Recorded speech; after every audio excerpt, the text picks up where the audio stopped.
सकल संतांच्या चरणारविंदी नतमस्तक होऊन ज्या पवित्र दरबारामध्ये आपण कथा श्रवण करत आहोत असे भगवान श्री काशी विश्वनाथ यांनाही वंदन, श्री संत मुंगसाजी महाराज,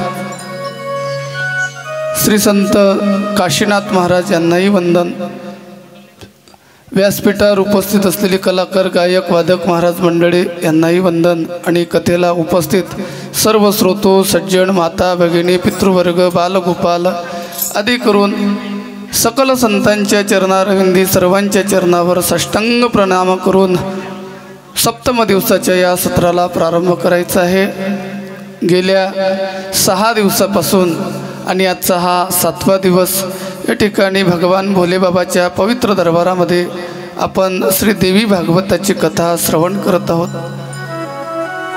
आणि सप्ताहाचा काय निमित्त तर महाशिवरात्री झाल्यानंतर महाशिवरात्रीच्या महापर्वाच्या अनुषंगानं या ठिकाणी या वारकरी भव्य दिव्य सप्ताहाचं नियोजन समस्त ग्रामस्थांच्या वतीने, समस्त कार्यकर्त्यांच्या धडपडीतून, साधू संतांच्या आशीर्वादातून आणि आमचे हरिभक्तपरायण श्री संतोषजी महाराज सहारे यांच्या मार्गदर्शनातून पार पडत आहे। आणि वारकरी संप्रदायाच्या परंपरेप्रमाणे सकाळी काकळा भजन, त्यानंतर गाथा पारायण, त्यानंतर श्री देवी भागवत कथा, त्यानंतर रात्री सायंकाळच्या वेळेला हरिपाठ आणि रात्रीच्या वेळेला हरिकीर्तन अशा प्रकारचा भरगच्च कार्यक्रमाची रेलचेल। आणि महाराज या कार्यक्रमाचे 2 प्रकारचं औचित्य आहे। तसे तर अनेक औचित्य आहेत, पण त्यातल्या त्यात 2 मुख्य अशा प्रकारच्या औचित्य आहेत। एक सर्वात महत्त्वाचं म्हणजे आपल्या पंचमहापर्वापैकी जे शिवरात्री, उत्तमोत्तमी शिवरात्री, ते शिवरात्रीच्या अनुषंगाने आणि जगद्गुरु तुकोबाराय यांच्या त्रिशताब्दी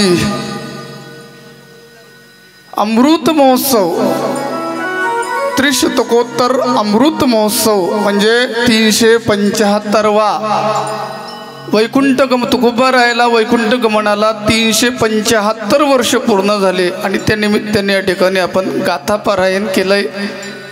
गाथा पारायणाचं व्यासपीठ हरिभक्तपरायण श्री संतोषजी महाराज सहारे यांच्या नेतृत्वाखाली आणि संपूर्ण महाराज मंडळी यांनी भजन करून संगीत अशा प्रकारचं गाथा पारायण संपन्न झालं। आणि महाराज त्यानंतर आज आपल्या कथेची सांगता होणार आहे। कथेची समाप्ती होत नसते, सांगता होत असते। आम्हाला लोक विचारत असतात कधी आहे तुमची समाप्ती। आता आमची समाप्ती कशाला हवी, आम्ही या गावातून गेलो का अजून दुसऱ्या गावात कुठेतरी बसतोच जाऊन। महाराज कथेची कधीही समाप्ती होत नसते, कथेची सांगता होत असते। आणि दुसरी गोष्ट म्हणजे ही कथा या ठिकाणी मी एवढी सांगितली एवढीच ही कथा आहे असं अजिबात नाही। कारण भगवंताची कथा कशी आहे आपण काल पाहिलं, अशेदगिरी समस्यात कज्जलम शंतोपात्रे, कितीही तुम्ही भगवंताचं भगवतीचं लीलानु वर्णन करा महाराज ते कमीच आहे। याच्या खोड्या किती सांगू, महीपत्र सिंधू आटे, त्यामुळे देवाची सांगता म्हणता येत नाही।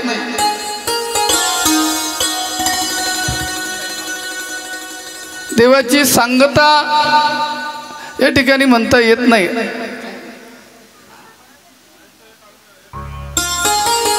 कथेची सांगता होत असते, समाप्ती होत नाही, समाप्ती होत नाही।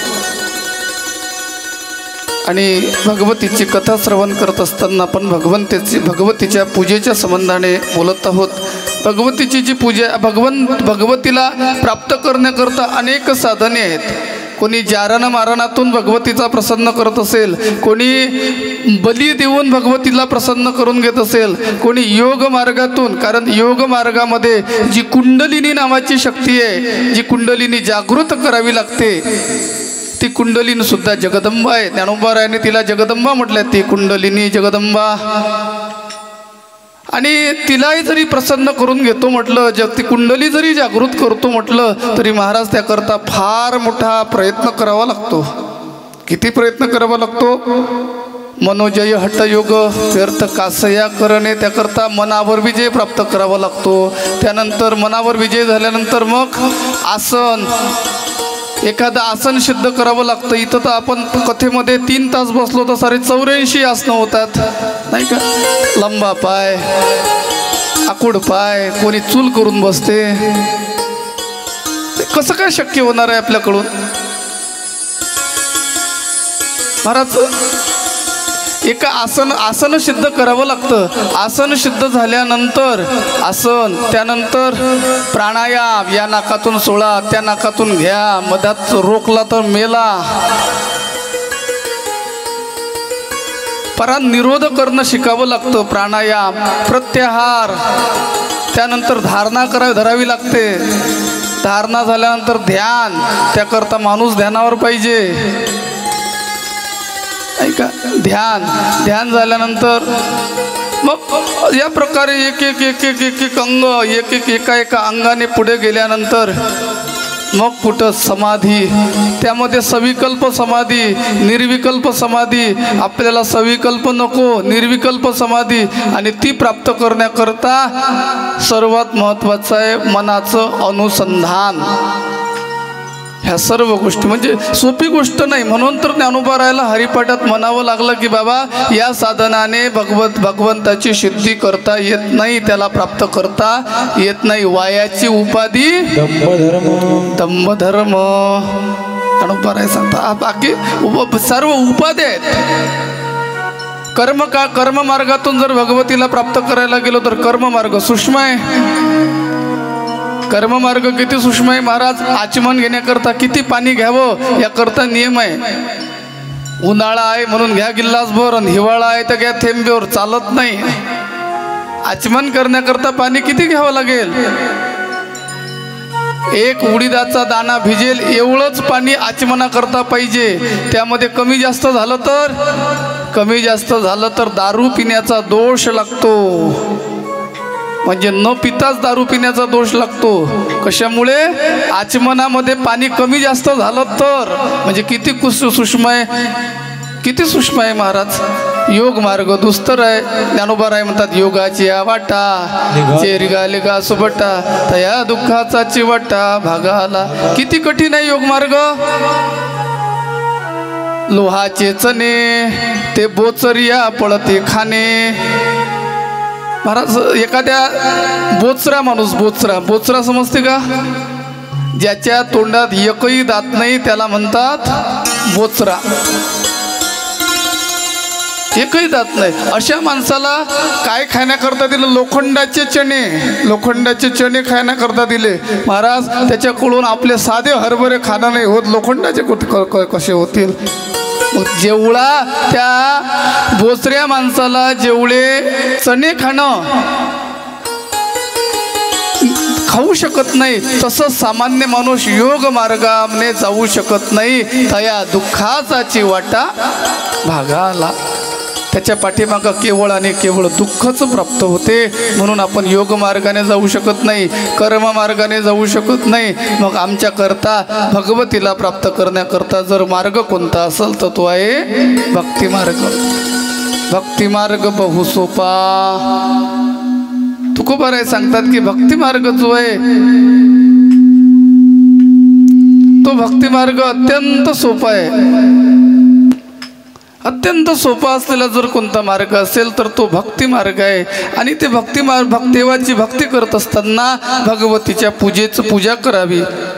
देवाला जर पाहायचं असेल तर देवाला पूजा करून त्याला पाहावं. ज्ञानोबाराय सांगतात एखादा अतिथी जर आपल्याकडे आला असेल आणि त्या अतिथीचा जर आपल्याला आशीर्वाद घ्यायचा असेल तर त्याला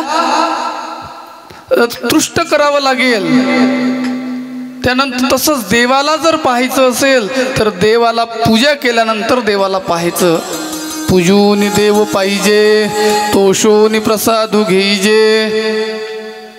अतिथीचा ज्ञानोबाराय सांगतात पूजा करून देवाला पाहण्याकरता त्याची पूजा करावी. आणि पूजा केल्यानंतर तो किती प्रसन्न दिसते महाराज. पूजा म्हणजे मग कशी करायची नसते.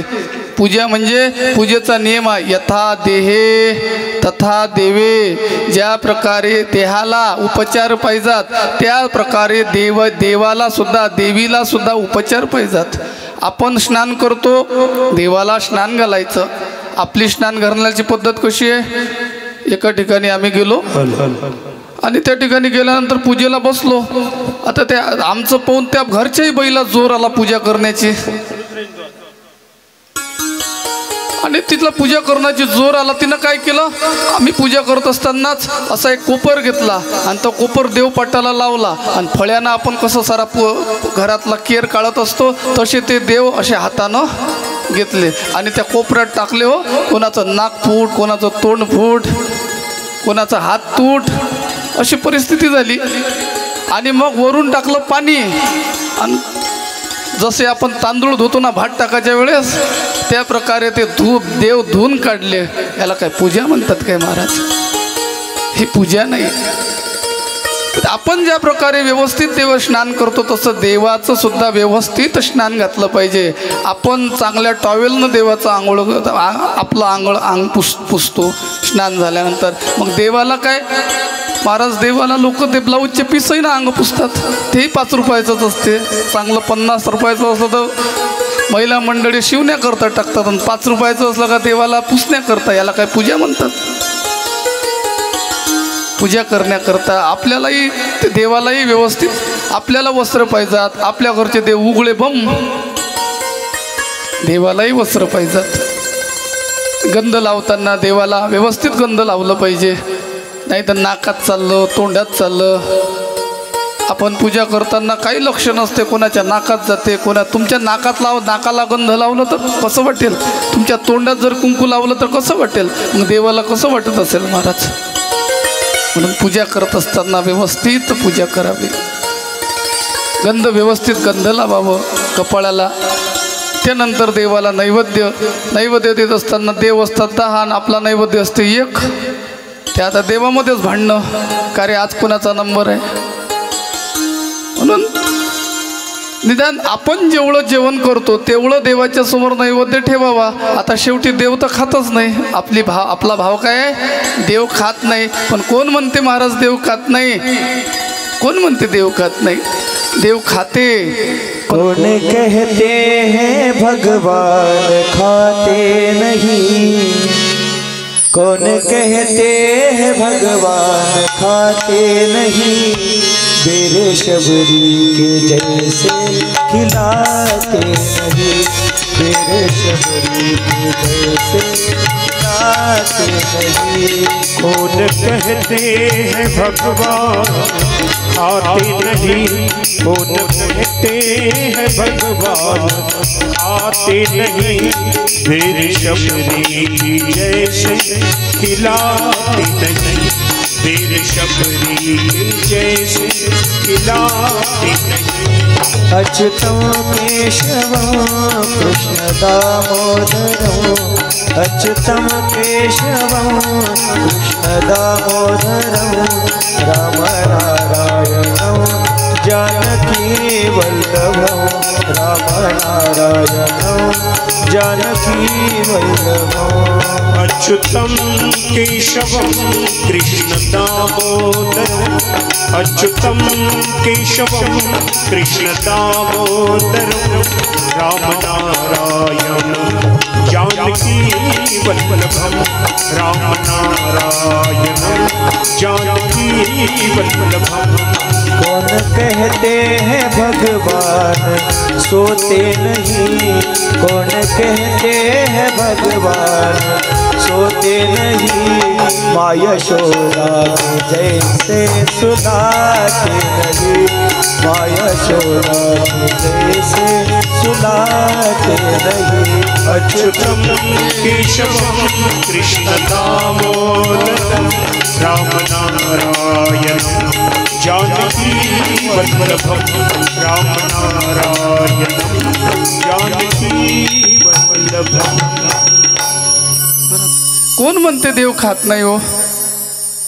कदाचित देवानं जर आमच्या हातचं खाल्लं असतं ना तर आम्ही कंट्रोलच्या कार्डात त्याचं नाव लिहिलं असतं, आमच्या घरी हा सदस्य वाढला आहे म्हणून. पण खरंच देव खात नाही का? खाते.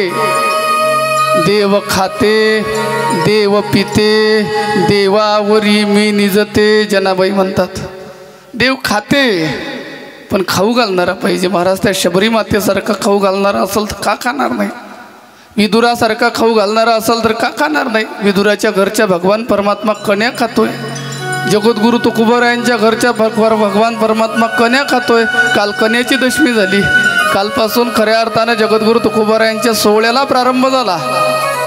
तुकोबारायांचा जो बीजोत्सव आहे त्या बीजोत्सवाला कालपासून सुरुवात झाली.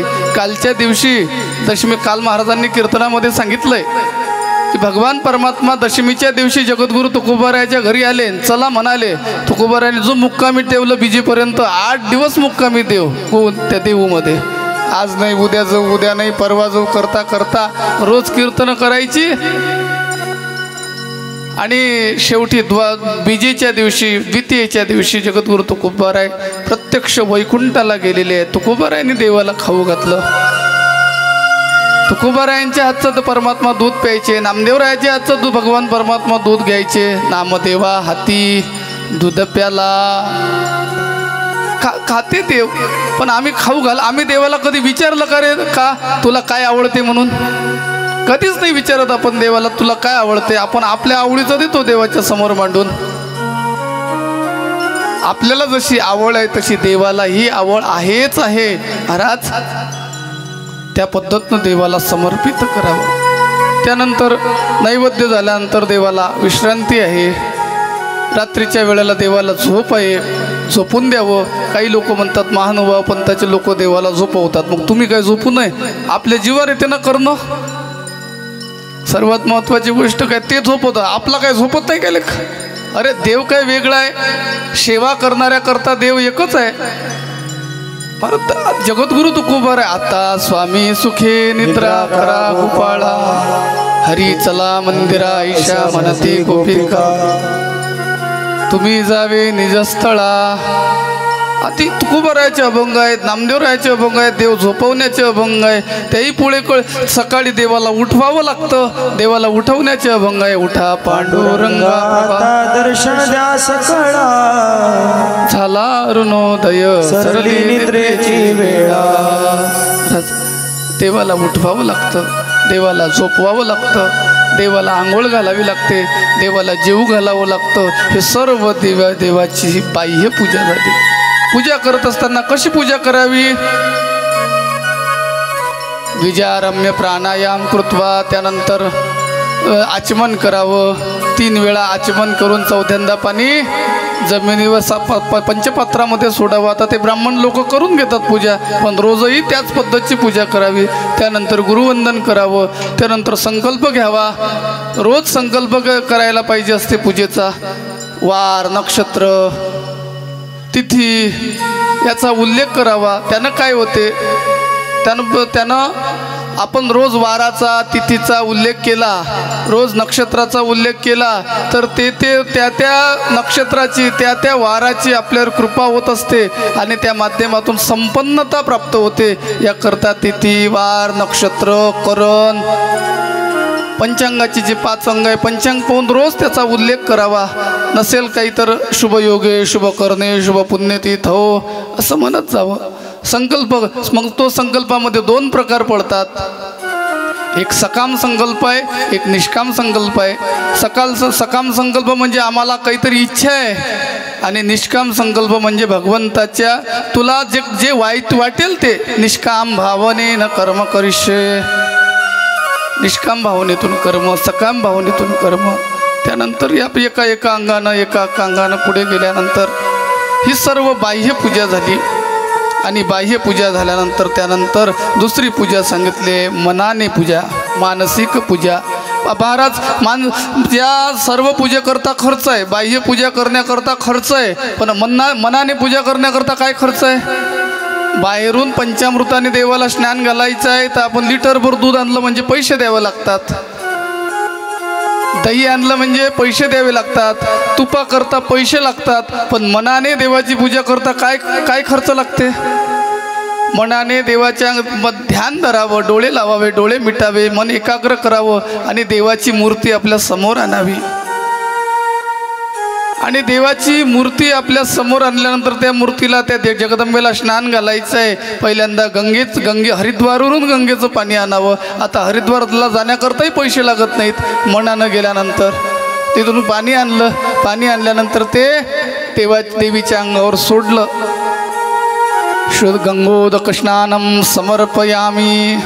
त्यानंतर पंचामृतामध्ये आता देवीच्या अंगावर 9 लिटर दूध टाकलं आणि 20 लिटर दूध टाकलं तर काही खर्च लागून राहिला. दुग्ध स्नानम समर्पयामी, दधी स्नानम समर्पयामी. त्या अशा प्रकारे पंचामृतानं मग देवाला वस्त्र, चांगल्या वस्त्राने पुसणे. नंतर देवाला चांगले वस्त्र, कितीही रुपयाचे, आपण 1 लाख रुपयाचा जरी देवीला हे घातलंय, साडी घातली तरी आपल्याला खर्च लागत नाही. म्हणून तुकोबाराय सांगतात, करावी ती पूजा मनेची उत्तम. मनाने पूजा उत्तम आहे. मनोमय पूजा हे चिपडिये केशी राजा. तुकोबाराय सांगतात मनाने पूजा करा. मानसिक पूजेला महत्त्व आहे अंतकरणाच्या वृत्तीपासून. त्यानंतर मनाने पूजन केल्यानंतर मनामध्ये अष्टसात्विक भाव उत्पन्न होतात. अष्टसात्विक भाव उत्पन्न झाल्यानंतर रोमांच उभे राहतात. आणि रोमांच उभे राहिल्यानंतर काय होते? कंठी प्रेम दाटे, नयनी नीर लोटे, हृदयी प्रगटे रामरूप. आणि त्या प्रेमाने मनुष्याच्या अंगावरचे रोम उभे होतात. रोम उभे राहिल्यानंतर डोळ्यातून आनंदाश्रू वाहतात. आणि मग त्या आनंदामध्ये तो नाचतो काय, उळतो काय, गातो काय, त्याला वाटेल ते करायला लागतो. नाचे गा एवढे आपुलिया छंदे, मनाच्या आनंदे आवडीने. तुकोबाराय सांगतात मग तो नाचतो गातो. तो भगवंताच्या त्या वृत्तीमध्ये त्याचा देह जो आहे तो भगवन्मय झाला असतो. त्याचं मन भगवन्मय झालेलं असतं. तो संपूर्ण परमात्ममय झालेला असतो. आणि परमात्ममय झाल्यानंतर त्याला बाकी काही कोण्या उपचाराशी मग कोणी काही म्हणो, मज भान नशे या जळ देहा अभिमान नशे. अशा प्रकारची अवस्था त्या भक्ताच्या ठिकाणी होत असते महाराज. आणि या प्रकारचे याच भक्तीला महत्त्व आहे बरं. अशा केलेल्या प्रेमाला, प्रेमयुक्त भक्तीला महत्त्व आहे. तुम्ही अवडंबराची कितीही पूजा करा त्याला काही अर्थ नाही. कितीही अवडंबर केलं आपण, त्या अवडंबराने तो परमात्मा, ती भगवती खुश होणार नाही. तिला जर खुश करायचं असेल तर अवडंबर न करता महाराज या प्रकारे प्रेमाने भगवंताची भक्ती करायची. लगन तुमसे लगा बैठे, लगन तुमसे लगा बैठे, जो होगा देखा जाएगा. लगन तुमसे लगा बैठे प्रभु, लगन तुमसे लगा बैठे, जो होगा देखा जाएगा. लगन तुमसे लगा बैठे, लगन तुमसे लगा बैठे, जो होगा देखा जाएगा. लगन तुमसे लगा बैठे, जो होगा देखा जाएगा. तुम्हें अपना बना बैठे, तुम्हें अपना बना बैठे, जो होगा देखा जाएगा. तुमसे लगा बैठे, जो होगा देखा जाएगा. बैठे जो होगा देखा जाएगा.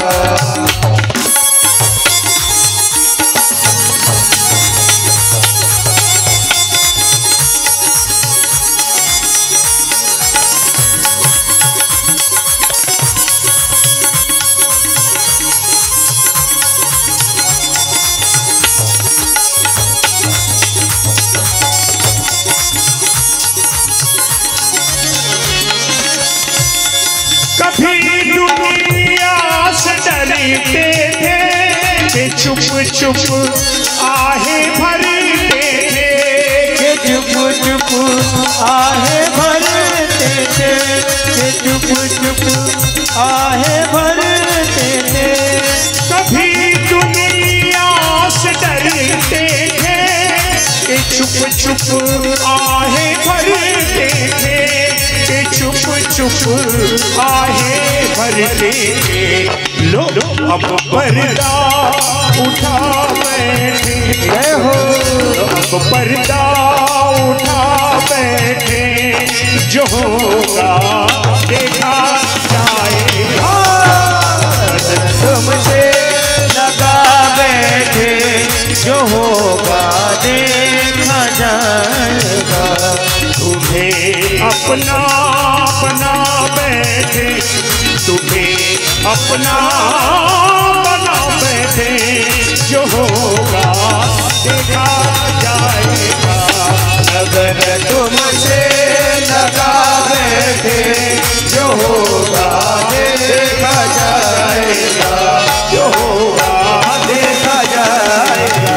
अगर तुमसे लगा बैठे, जो होगा देखा जाएगा, जो होगा देखा जाएगा, जो होगा देखा जाएगा, जो होगा देखा जाएगा। लगन लावायची असेल तर देवाच्या ठिकाणी, मन लावायचं असेल तर परमात्म्याच्या ठिकाणी, भगवतीच्या ठिकाणी लावा आणि या प्रकारे निष्ठेने तिची सेवा करा, भक्ती करा। महाराज ती प्रसन्न झाल्याशिवाय राहणार नाही। आणि मग आणखी तिला आणखी काय करायचं, अजून आणखी देवीला काय आवडते? उपचार करत असताना आता देवीला लाल फूल आवडते, बाह्य उपचारामध्ये देवीला लाल फूल आवडते, देवीला खिरीचा नैवेद्य आवडते, कोवळ्याची जी खीर असते ती कोवळ्याची खीर देवीला समर्पित करायची। या प्रकारे देवीच्या पूजनाचा नियम सांगितलाय। आणि त्यानंतर सांगितलंय की त्या भगवतीला जर प्राप्त करायचं असेल तर महाराज संतांची संगती करायची। मनुष्य हा संगतीप्रिय आहे, तो संगतीशिवाय राहू शकत नाही, एकटा राहू शकत नाही। परमात्म्यालाच तर एकटा परमात्माच तर एकटा राहू शकत नाही। एकलेची न कंठवे म्हणून येणे, निर्माण केली ओ 14 भुवने। त्याला एकटं करमलं नाही म्हणून त्याने जग निर्माण केलंय, आणि त्याला एकट्याला करमत नाही म्हणून तो संतांच्या संगतीत राहतो। भाविकांच्या मेळ्यात दिसला हरी, त्या ठिकाणी राहतो। मग त्यालाही त्याच्या भक्ताची केलेली संगती आवडते। महाराज देवाला काय आवडते? एका ठिकाणी नाथ महाराज सांगतात, आवडे देवाशी तो ऐका प्रकार नामाचा उच्चार रात्र गोपीचंद तुळशी माळ गळा, गोपीचंद गिळा, तुळशी माळ गळा, गोपीचंद गिळा। साऊंड वाले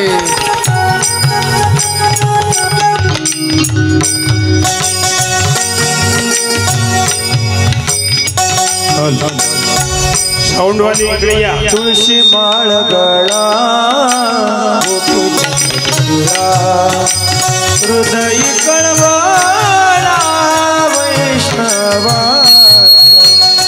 हृदय कळवळा वैष्णवाचा।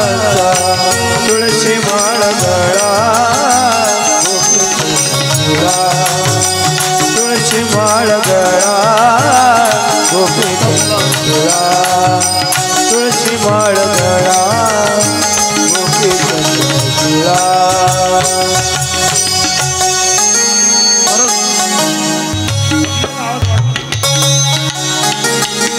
देवाला काय आवडते हो? काय आवडते देवाला? देवाला काय आवडते? देवाची आवड भक्ताला माहीत असते।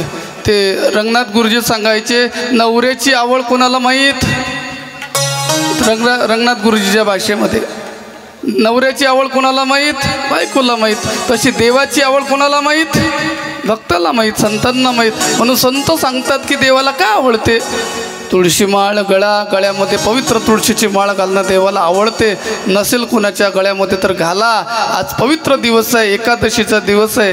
ज्याला कुणाला एकादशी नसतील त्यांनी आजपासून एकादशी करायला सुरुवात करा.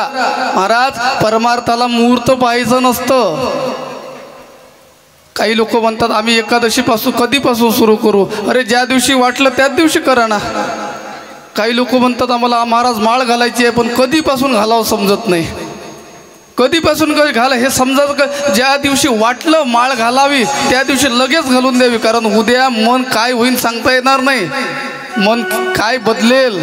आज आहे, आज घालण्याची इच्छा झाली, उद्या राहील की नाही राहणार. लगेच पंढरपूरला जाण्याची इच्छा झाली, मागं पुढं पाहायचंच नाही, निघायचं. देवाला ते आवडते. तुळशी माळ गळा, गोपी चंदन टिळा, कपाळाला गोपी चंदनाचा टिळा लावावा.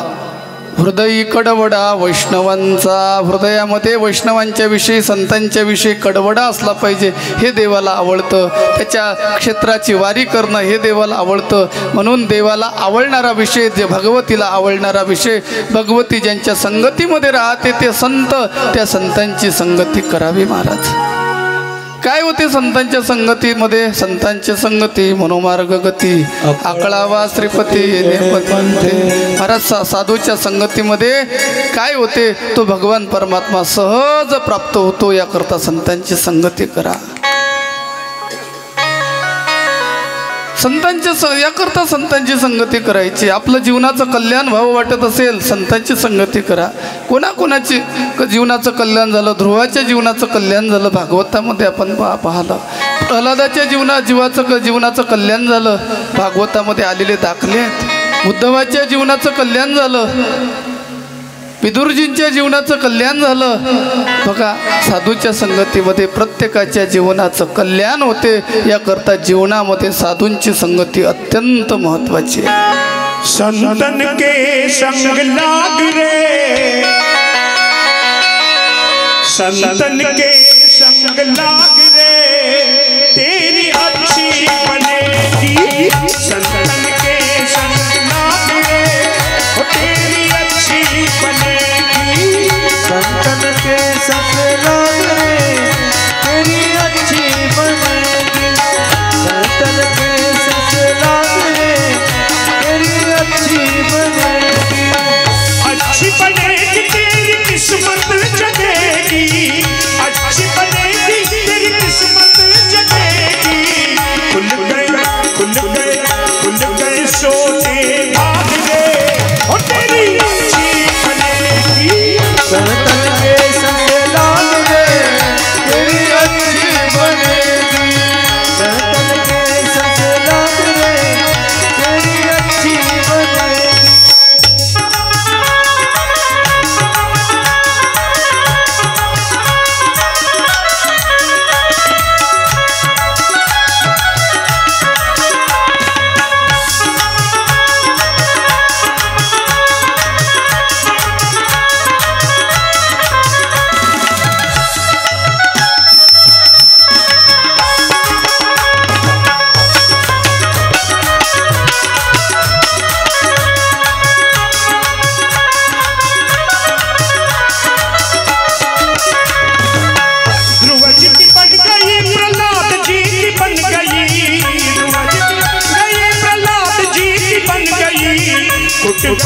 खुल गए सोते भाग गए, तेरी अच्छी बनेगी. संतन के संग लाग रे, तेरी अच्छी बनेगी.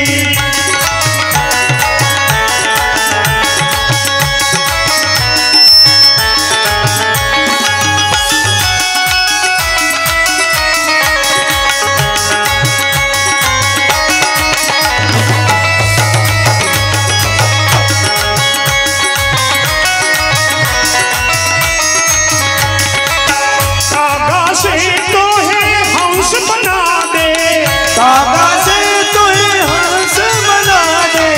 कागा से तो है हंस बना दे.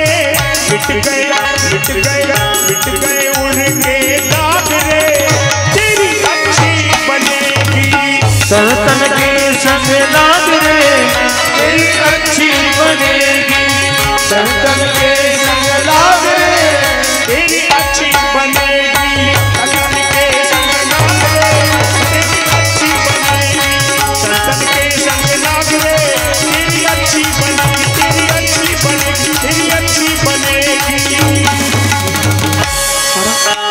करतात संत, गाढवाचे घोडे आम्ही करू दृष्टी पुढे. कितीही वाईट त्यांच्या संगतीला आला त्याचा उद्धार झाल्याशिवाय राहत नाही. अनेक अनेक अशी उदाहरणं आपल्याला सांगता येतील की जे संतांच्या संगतीत आले त्यांचा उद्धार झाला. याकरता जगदंबेला संतांची संगती आवडते. अशा प्रकारच्या सर्व घटना देवीला आवडतात. ठिकाणी अष्टमस्कंद जो आहे तो अष्टमस्कंद पूर्ण झाला. नवमस्कंदाच्या सुरुवातीला अगोदर कलीचं महात्म्य सांगतात. नारायण मुनी त्या ठिकाणी नारदाला सांगायला लागले. आता नारायण मुनी आणि नारद दोघांचा संवाद आहे आणि हा संवाद सांगतात कोण? व्यासजी जन्मेजय याला सांगतात. नारायण मुनीला नारदाने विचारलं की हे नारदजी, पुढे जो कलियुग येणार आहे त्या कलियुगाचं महात्म्य काय? त्यावेळेला नारायण मुनी सांगू लागले, राजा ऐक, हे नारदजी ऐका, या कलियुगामध्ये हे नारदा सुपीक शेतातून धान्य पिकणार नाही. उत्तम दर्जाचे जे पुरुष आहेत ते दरिद्री आणि नीच व धनसंपन्न होतील. देवाची भक्ती करणारेच लोक नास्तिक असतील. दाखवायला ते देवाची भक्ती करताना दिसतील पण असताना मात्र ते नास्तिक असतील. त्याला दांभिक भक्ती म्हणतात. तुकोबाराय म्हणतात ना, दंभे करू भक्ती सोंग दाऊ जना. हेच परिस्थिती चालू आहे. असायला वेगळं आणि दिसायला वेगळं. ते हंस आणि कावळा, कोकिळा आणि कावळा हे दोघं दिसायला जरी सारखे असले तरी दोघांचे गुण वेगळे आहेत. तसंच या ठिकाणी सामान्य माणसाच्या ठिकाणी जे लक्षणं दिसतात ते दिसताना ते आपल्याकडे पुन्हा एक म्हण आहे, खाण्याची दात वेगळे दाखवण्याचे दात वेगळे. ही परिस्थिती, याला दंभ म्हणतात. लोक हिंसा करू लागतील, लोक निर्दयी होतील, एकमेकाच्या घात करणारे होतील, स्त्रिया आणि पुरुष बुटके होतील. त्यानंतर तारुण्यामध्ये सामर्थ्य नसेल. 16व्या वर्षापासूनच मुला मुलीचे केस पांढरे व्हायला लागतील, दिसूनच राहिले. त्यानंतर 20व्या वर्षी पुढे तर 20व्या वर्षी म्हातारपण आल्यासारखं वाटेल. ही परिस्थिती राहणार. खोटे बोलणारे लोक होतील, धर्माची निंदा करणारे होतील, धूर्त होतील, फसव्या लोकांची संगती जास्त वाढेल. कलीचं महात्म्य सांगत आहे. गावे नगरे निर्जन होतील, गावाच्या गावा ओस पडतील, नगराच्या नगर ओस पडतील. सर्वत्र भीतीचं वातावरण शिल्लक राहील. गावामध्ये नगरांमध्ये जंगलं दिसायला लागतील. लोक कराच्या ओझ्याने या ठिकाणी जंगलामध्ये जाऊन राहतील. नद्या सरोवर आटतील, त्या ठिकाणी पाणी मिळणार नाही, पिण्याकरता पाणी मिळणार नाही.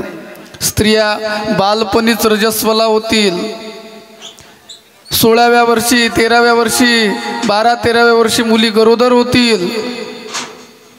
त्यानंतर एखादीच स्त्री पती आणि पुत्रांना घेऊन राहील, नाहीतर घरोघरी फिरतील नारी. ऐका कलीचे महिमान, असत्यासी जले जन, पापा देती अनुमोदन करते हेळन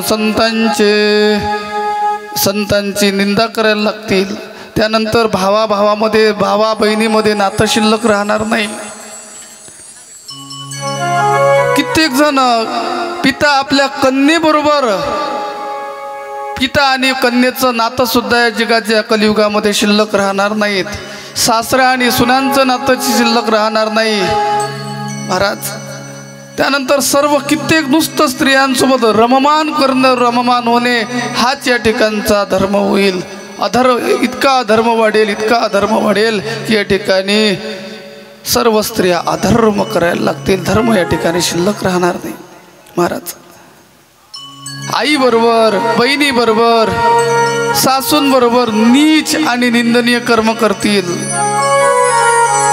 त्यानंतर काही मर्यादा राहणार नाही, काही नियम राहणार नाही. लोक खोटे बोलतील, हिंसक, मनुष्यघातकी, चोऱ्या करणारे, ब्राह्मण फक्त टिड्यावरून जानव्यावरून ओळखल्या जाईल, नाहीतर ब्राह्मणाच्या ठिकाणी कोणतंही कर्म शिल्लक राहणार नाही, कोणी पंचमहायज्ञ करणार नाही, स्वयंपाकघरामध्ये कोणीही प्रवेश करेल, कसंही खातील, खात असताना कोणत्याही प्रकारचा जेवणाचा नियम राहणार नाही. वास्तविक जेवणाला नियम असतात.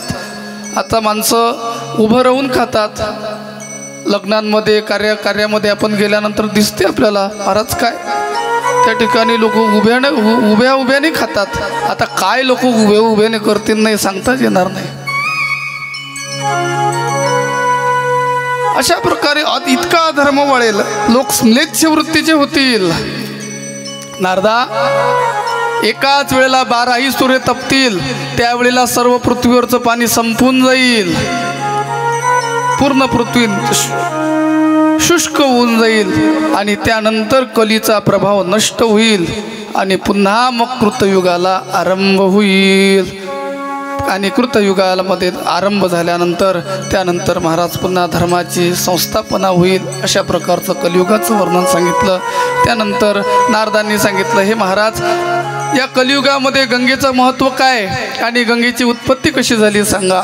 त्यावेळेला सांगितलं. नारायण ऋषी सांगू लागले, नारदा ऐक, अरे गंगा ही अत्यंत पवित्र आहे. जो गंगेमध्ये स्नान करणार तो सुद्धा पवित्र होऊन जाईल या प्रकारे. आणि गंगेचं नावाचा उच्चार जरी केला, गंगा या 2 शब्दाचा उच्चार जरी केला तरी संपूर्ण पाप जळून भस्म होऊन जातील. वाचे म्हणता गंगा गंगा सकळ दोष जाती भंगा. या प्रकारे गंगेचं महात्म्य सांगितलं. आणि गंगेचं महात्म्य सांगताना गंगा उत्पत्ती कशी झाली सांगितलं. सूर्यकुलामध्ये सूर्यवंशामध्ये एक सगर नावाचा राजा होता.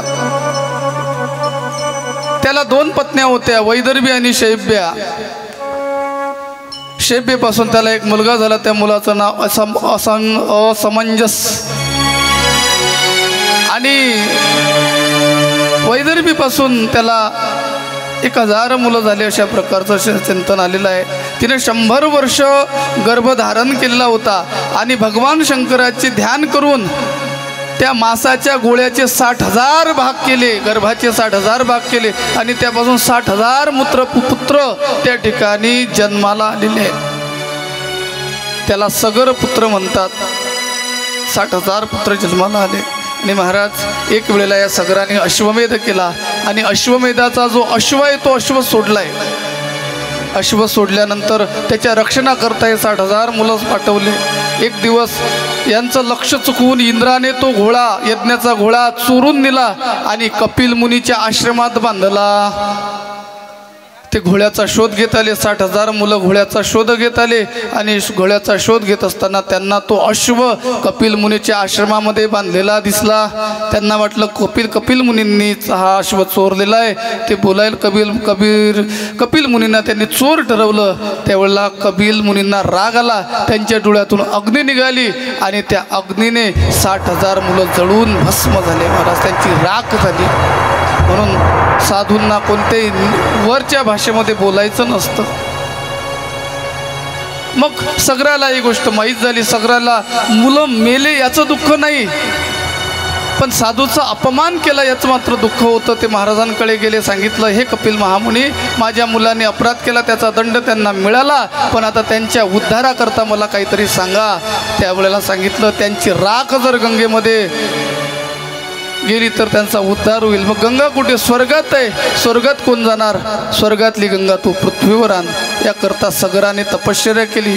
सगरानंतर असमंजसाने तपश्चर्या केली. त्यानंतर दिलीपाने तपश्चर्या केली. त्यानंतर भागीरथाने तपश्चर्या केली. आणि भागीरथ राजाच्या तपश्चर्येला गंगा माता प्रसन्न झाली. आणि गंगा माता प्रसन्न झाल्यानंतर ती पृथ्वीवर यायला लागली. पृथ्वीवर येत असताना तिचा ओघ कोण सांभाळणार? म्हणून भगवान शंकराने तिला आपल्या जटेमध्ये सामावलं महाराज. आणि ती जटेमध्ये सामावलेली गंगा भागीरथाच्या पाठीमागे येत येत येत पूर्ण भारत फिरत ती गंगासागर क्षेत्राला आली आणि सगर पुत्राचा त्या गंगेने उद्धार केला. अशा प्रकारे गंगेचं चरित्र सांगितलंय महाराज. ही जी गंगा आहे, ही गंगा कशा करता? पापाचा नाश करण्याकरता. त्या सगर पुत्राचा उद्धार करण्याकरता गंगा या ठिकाणी अवतीर्ण झाली आणि एकाच्या कैवाडे उगवे अनेकांचे कोडे. त्या फक्त सगर पुत्रासाठी आलेली गंगा संपूर्ण जगाच्या उद्धाराला कारणीभूत ठरली. महाराज हर हर गंगे हर हर गंगे हर हर गंगे हर हर गंगे हर हर गंगे हर हर गंगे हर हर गंगे हर हर गंगे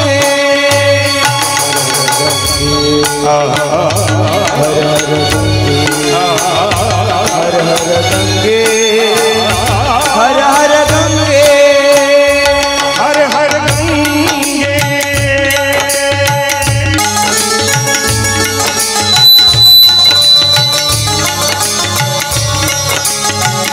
इस धरती पर आई गंगा भगीरथ की कृपा से हो. इस धरती पर आई गंगा भगीरथ की कृपा से हो. बहती धारा पावन गंगा शिव जी की जटा से बहती इसकी निर्मल धारा. ये गंगा है ये माँ करो इसको प्रणाम. हर हर गंगे हर हर गंगे हर हर गंगे हर हर गंगे हर हर गंगे हर हर गंगे हर हर गंगे हर हर गंगे. सुनो तो गंगा क्या सुनाए कि मेरे तट पर वो लोग आए जिन्होंने ऐसे नियम बनाए जाए पर बचन न जाए कि प्राण जाए पर बचन न जाए. हर हर गंगे हर हर गंगे हर हर गंगे हर हर गंगे हर हर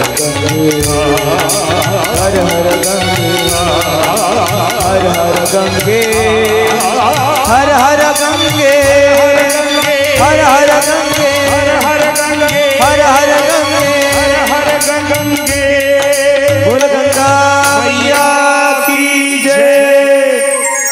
या प्रकारे गंगा माता या पृथ्वी तलावर आली आणि संपूर्ण जगाच्या उद्धाराला कारणीभूत ठरली. म्हणून तुकोबाराय म्हणतात एकाच्या कैवाडे उगवे बहुतांचे कोडे. आणि ती गंगा पुढे नारायण प्रिय आहे. त्या गंगेचा निर्मिती कशी झाली? भगवंतांनी वामन अवतार धारण केला आणि वामन अवतार धारण केल्यानंतर विराट स्वरूप धारण केलं. विराट स्वरूपाचा एक पाय पहिलीने दिलेल्या 3 पावलापैकी पहिलं पाऊल भूलोक भूलोक स्वलोक मोहलोक जनलोक तत्वलोक आणि सत्यलोकामध्ये गेलं. सत्यलोकामध्ये असलेल्या ब्रह्मदेवाने भगवंताच्या पायावर पाणी सोडलं. त्यातून गंगा मातेची उत्पत्ती झाली. तिला भगवतपदी म्हणतात. भगवंताच्या पायापासून निर्माण झाली. ती नारायण प्रिया आहे. ती नारायणाची पत्नी आहे. अशी असलेली गंगा माता. त्या गंगेचं चरित्र सांगितलं आहे. त्यानंतर पुढे तुळशीचं चरित्र सांगतात. हे नारदा, भगवान श्री परमात्म्याला 3 पत्नी, त्यामुळे एक गंगा, एक लक्ष्मी आणि एक तुळशी. अशा प्रकारचे तुळशीचं चरित्र सांगत असताना तुळशी कोण होती, ही पूर्वजन्मामध्ये कोण होती, कुठून आली, कोण्या प्रकारे तिची निर्मिती झाली सांगितलंय. ही तुळशी पूर्वी भगवान गोलोकामध्ये राहायची. तिचा सुदामा नावाचा एक भाऊ होता, पण ती भगवंताच्या शापाने राधेच्या शापाने तिचा भाऊ श्रीदामा हा पृथ्वी लोकावर जन्माला आला आणि ती सुद्धा शापानेच जन्माला आली, अशा प्रकारचं चरित्र सांगितलं आहे. जी लक्ष्मण भगवान विष्णूच्या अंशापासून भगवंताचा एक भक्त झाला, त्याचं नाव दक्ष सावर्णी. दक्ष सावर्णीचा मुलगा ब्रह्म सावर्णी, ब्रह्म सावर्णीचा मुलगा पुढे देव सावर्णी, देव सावर्णीचा इंद्र सावर्णी, त्याचा पुत्र ऋषध्वज होता. आणि ऋषध्वज जो आहे तो भगवान शंकराचा भक्त होता महाराज. स्वतः भगवान शंकराने त्याच्या घरी 3 युग होईपर्यंत वास्तव्य केलं होतं. हा भगवंताचा महान भगवत भक्त होता. आणि तो शिवभक्त असल्याने गंगा, लक्ष्मी, सरस्वती यांना मानत नव्हता म्हणे.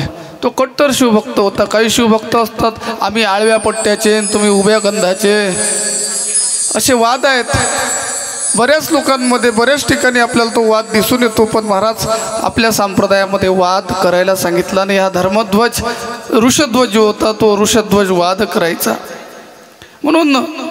आणि शिव आराधना केल्याशिवाय दुसरं काहीच करत नव्हता. पुढे भाद्रपद महिन्यात त्याने उन्मत्त होऊन लक्ष्मीपूजेचा भंग केला. माघ महिन्यातल्या पंचमीच्या दिवशी सरस्वती मातेच्याही पूजनाचा भंग केला. विष्णू यज्ञाचाही त्याने भंग केलेला आहे. त्यावेळेला सूर्यदेव त्यावर संतापले आणि त्याला शाप दिला, तू ऐश्वर्यहीन होशील. सूर्यदेवाचा शाप समजल्याबरोबर भगवान शंकर सूर्यावर त्रिशूल घेऊन धावले. त्यावेळेला ब्रह्मदेव शरण गेले आणि त्यानं भगवंताला शांत केलं. पुढे सूर्य वैकुंठामध्ये निघून गेलेले आहेत. त्यावेळेला या प्रकारचा तो भक्त होता. आणि त्या ऋषध्वजाला महाराज एक मुलगी झाली. ऋषध्वजाला पुढे एक मुलगा झाला. त्या ऋषध्वजाच्या मुलाचं नाव धर्मध्वज. आणि धर्मध्वजाला ची पत्नी जी होती ती माधवी नावाने प्रसिद्ध होती. त्या माधवीने आणि धर्मध्वजाने गंधमादक पर्वतावर जाऊन अनेक वर्ष तपश्चर्या केली. आणि त्या तपश्चर्याचं फल भगवती लक्ष्मी त्यांच्याकडे जन्माला आली. ती तुलसी रूपाने जन्माला आलेली आहे. तुलसी म्हणून जन्माला आली. या तुलसीने हजारो वर्ष तपश्चर्या केलेली आहे. आणि त्या तपश्चर्याच्या माध्यमातून भगवंताची शापित असल्या कारणाने तिला एका दैत्याबरोबर लग्न करावं लागलं. त्या दैत्याचं नाव आहे शंखचूड दैत्य. शंखाचूड. हा शंखाचूड कोण होता? हा शंखाचूड जो दैत्य आहे हा गोलोकधामातील श्रीदामा होता. राधेचा भाऊ श्रीदामा होता. तो भगवंताच्याच शापाने त्याला दैत्य योनी प्राप्त झाली. आणि त्याचा आणि शंखचूडाचा आणि तुलसीचा विवाह त्या ठिकाणी संपन्न झालेला आहे. आणि ती पतिव्रता होती महाराज. तिने पतिव्रतेचं कवच आपल्या पतीच्या गळ्यामध्ये बांधलेलं होतं. हा शंखाचूड मातला. दैत्यांना देवांना त्रास देऊ लागला, साधू संतांना त्रास देऊ लागला. त्यावेळेला सर्व साधू संत देव भगवान विष्णूकडे गेले आणि भगवान विष्णूची प्रार्थना केली की हे देवा, या शंखाचूडाचा वध करायला पाहिजे. त्यावेळेला भगवान विष्णूने भगवान शंकराला सांगितलं की हे प्रभो, तुम्ही आता या जगताचं निवारण करा आणि त्या शंखाचूड नावाच्या राक्षसाचा वध करा. भगवान शंकर त्याबरोबर युद्ध करण्याकरता जातात. पण त्याच्या ठिकाणी पतिव्रतेचं जे कवच होतं आपल्या पत्नीने बांधलेलं, त्यामुळे त्याला अवत्य झाला होता. तो मरत नव्हता. भद्रकाली त्या ठिकाणी निर्माण झाली. त्या भद्रकालीनेही त्या ठिकाणी युद्ध केलंय. शेवटी आता त्याचा पतिव्रत भंग करण्याकरता भगवान विष्णू ब्राह्मणाच्या रूपामध्ये त्याच्या पत्नीकडे गेले, त्याच्याकडे गेले आणि त्या शंखाचूडाकडे गेले. आणि शंखाचूडाकडे गेल्यानंतर तिच्या जे काही कवच होतं ते कवच ब्राह्मणाच्या रूपात विष्णूने मागून घेतलं. आणि इकडे तुलसीकडे जाऊन भगवंताने शंखाचूडाचं स्वरूप धारण केलं आणि तिच्या पतिव्रत्याचा भंग केला. भंग केल्याबरोबर त्या ठिकाणी तो रणांगणामध्ये मरण पावलाय. हे ज्या वेळेला त्या तुळशीला कळलं की माझ्या पतिव्रताचा भंग विष्णूने केला, त्यावेळेला तिने भगवान विष्णूला शाप दिला, तू माझ्याबरोबर दगडाप्रमाणे वागलास, तू दगड होऊन राहशील. आणि तेच भगवान विष्णू दगड म्हणजे शालिग्रामाच्या रूपामध्ये विराजमान झाले. शालिग्राम माहीत आहे का? देवपूजेमध्ये शालिग्राम असतो. शालिग्राम म्हणजे भगवान विष्णू आहेत. आणि भगवान विष्णूने सांगितलं की तू गंडकी नदी हो, आणि ती जी तुळशी आहे त्या ठिकाणी तुळशी गंडकी नदी झालेली आहे. आणि त्या नदीमध्ये भगवान विष्णू सदा सर्व काळ विराजमान आहेत. त्यांना शालिग्राम भगवान म्हणतात. त्या शालिग्रामाची कथा आलेली आहे. आणि तीच तुळशी पुढे वृक्षरूपाने निर्माण होऊन प्रत्येक वैष्णवांच्या घरी पूजनीय झाली. म्हणून ज्या वैष्णवांच्या घरामध्ये तुळशी वृंदावन नाही त्याला स्मशान असं म्हटलं जातं. जयद्वारी नाही तुळशी वृंदावन, नाही ते स्मशान गृह जाना. ज्या ठिकाणी महाराज तुळशी वृंदावन नाही, वारकरी संप्रदायामध्ये तुळशीला अनन्यसाधारण महत्त्व आहे, अनन्यसाधारण. त्यामुळे प्रत्येकाच्या घरामध्ये तुळशी असणं आवश्यक आहे. आणि नुसतं तुळशीच असणं आवश्यक नाही, तर तुळशीची माळही गळ्यामध्ये असणं आवश्यक आहे. महाराज तुळशी काष्टाची माळ गळ्यामध्ये जर असली तर 108 तीर्थाचं स्नान घडतं. याकरता तुळशीची माळ गळ्यामध्ये असली पाहिजे. या प्रकारचं चिंतन सांगितलं, तुळशीची कथा सांगितली. आणि तुळशीची कथा सांगितल्यानंतर पुढे आणखी एक कथा आहे. अश्वपती नावाचा एक राजा होता. आणि अश्वपती नावाच्या राजाने सावित्री देवीला प्रसन्न करून घेतलेला आहे. आणि सावित्रीच्या कृपेने त्याला एक मुलगा झाला. त्या मुलाचं नाव आहे सत्यवान. त्या पुत्राचं नाव सत्यवान अशा प्रकारचं ठेवलं. तो सत्वशील आहे, शांत आहे, सुंदर आहे आणि सुस्वभावाचा आहे. आणि त्याला एक पत्नी आहे. त्याच्या पत्नीचं नाव आहे सावित्री. हा सत्यवान एक दिवस जंगलामध्ये शिकार करण्याकरता जातोय महाराज. आणि त्याच ठिकाणी त्याचं मरण आलेलं असतो. तो त्या ठिकाणी मरण आल्यामुळे त्याला यम येतात आणि यम त्याला आपल्यासोबत घेऊन जातात. यमाची जी नगरी आहे संयमनी, त्या संयमनी नगरीला त्याला घेऊन गेला. ही गोष्ट सावित्रीला कळली आणि सावित्री त्या यमाच्या पाठीमागं जायला लागली. आपल्या पतीचा प्राण घेऊन जात हे पाहत असताना ती सावित्री यमाच्या पाठोपाठ चालायला लागली. यमाने विचारलं, तू आमच्यासोबत का आली आहेस? सांगितलं, आमच्या पतीचं, माझ्या पतीचा जो आत्मा आहे, जीव जो आहे तो मला परत दे. काय त्यावेळेच्या स्त्रिया असतील महाराज, पतिव्रता कोणाला म्हणावं.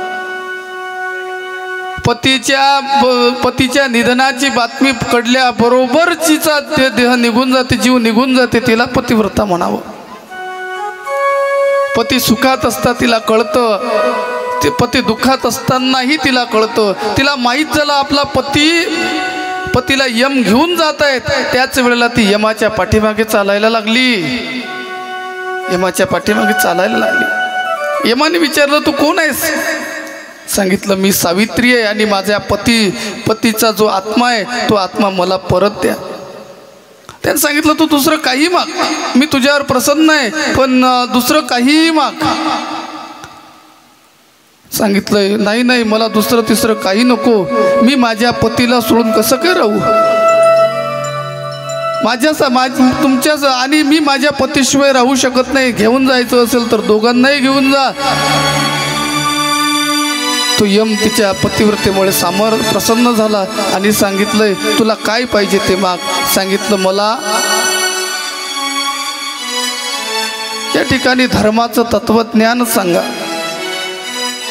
त्याने सांगितलं, आणखी काही माग. आणि माझा जो सासरा आहे त्या सासऱ्याला नेत्रदृष्टी प्राप्त होऊन राज्याची प्राप्ती हो. काही मागणारे हुशार असतात. तिने सासऱ्याची दृष्टी मागितली आणि सासऱ्याला राज्य प्राप्त हो, आणि माझ्या पुत्रांना 100 वर्षाचं आयुष्य प्राप्त हो. अशा प्रकारचं. आणि 1 वर्ष उलटल्यानंतर मी सत्यवानाबरोबर वैकुंठाला जाऊ अशा प्रकारचा तिने वर मागितला. शेवटी त्या यमधर्माचा नाईलाज झाला आणि यमधर्माने तिला कर्मविलाप सांगितला. कर्मामध्ये काय होतं वगैरे तत्त्वज्ञानाचा उपदेश केला आणि तिच्या पतीला सुद्धा परत पाठवलं. ज्या दिवशी तिच्या पतीला परत पाठवलं तिच्यासोबत तो दिवस होता वट सावित्रीचा. म्हणून आपल्या हिंदू संस्कृतीमध्ये वट सावित्रीला अनन्यसाधारण महत्त्व आहे. त्या दिवशी बाया त्या वळाच्या भोवती फिरतात नाही का, वळाला धागा बांधतात आणि म्हणतात हाच जन्म पती. किती जन्म?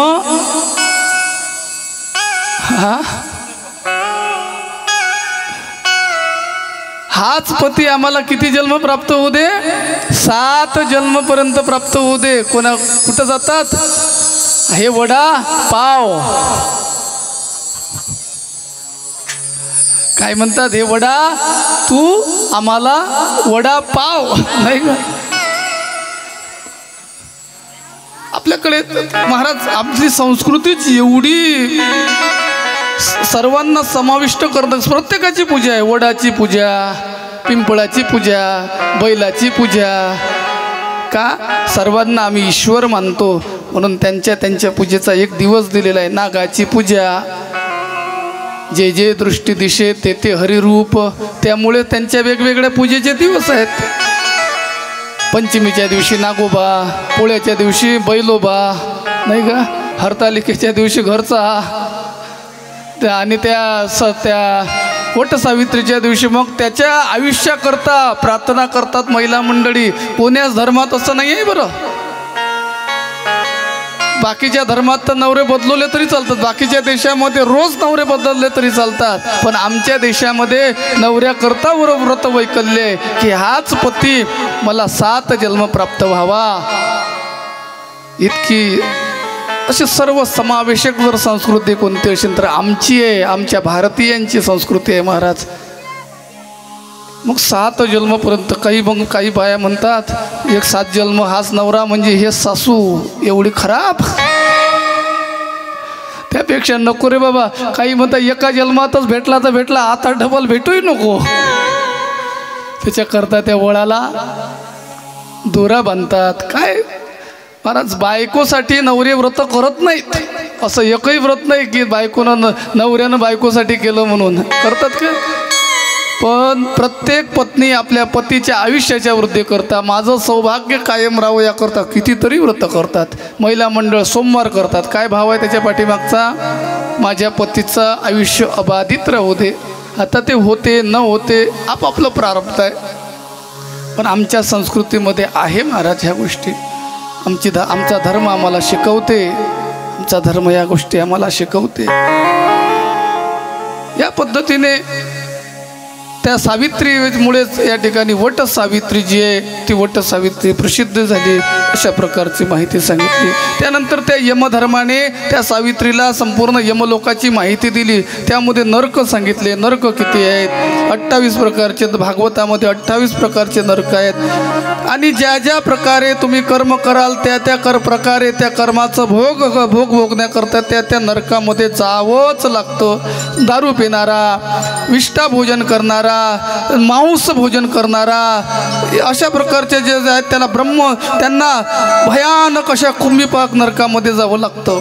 जो देवांमध्ये विरोध करतो त्यांना सुद्धा कुंभीपाक नरकामध्ये जावं लागतं. अशा प्रकारे घरपोळ्या करणारा, गाई बकरियांचं हरण करणारा, गाई बकरियांना मारणारा तो कोगाबुक नरकामध्ये जाऊन बळतो. त्या ठिकाणी त्याला 3 युगे यमलोक पाहुणचार करतात.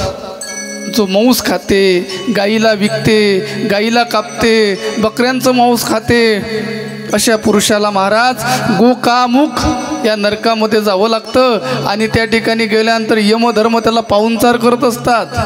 तो पाहुणचार काय पूर्णाच्या पोळीचा करतात काय?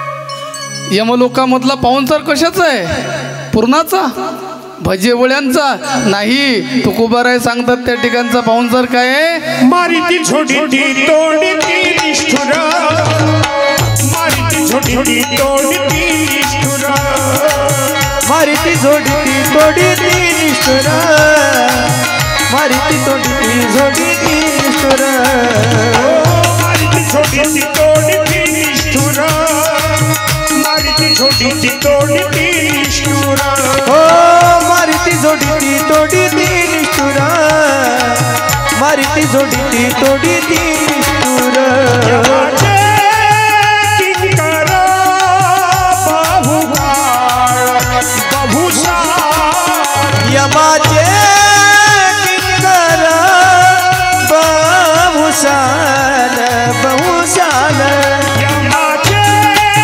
किंकर बहुसार बहुसार यमाचे किंकर बहुसान बहुसान मारिती जोडीती तोडीती निष्ठुर मारिती छोटी तोडती निष्ठुर जय हो मारिती छोटी तोडती निष्ठुर मारिती छोटी तोडती निष्ठुर महाराज त्या ठिकाणी काही त्या नरकाचं स्वरूप सांगताना कुंड सांगितली. त्या ठिकाणी काही कुंड आहेत. एक श्लेष्म कुंड आहे. त्या श्लेष्म कुंडाची लांबी रुंदी फार मोठी आहे. त्या ठिकाणी अनेक किडे आहेत. त्या श्लेष्म कुंडामध्ये टाकतात. श्लेष्म म्हणजे शेंबूळ. त्या शेंबुळाचा कुंड आहे त्या ठिकाणी. आणि आपल्याकडून अतोनात पाप घडलं असेल तर त्या कुंडामध्ये पडावं लागतं. काही गरकुंड आहे. त्या गरकुंडामध्ये विषारी किडे आहेत. पापी लोक पापी प्राण्यांचा कंठ आक्रोश करत त्या ठिकाणी सुकून जातात. काही विषकुंड आहेत. त्या ठिकाणी सर्पाच्या विषाने भयानक भरलेले अशा प्रकारचे कुंड आहेत. त्या ठिकाणी टाकल्या जातं.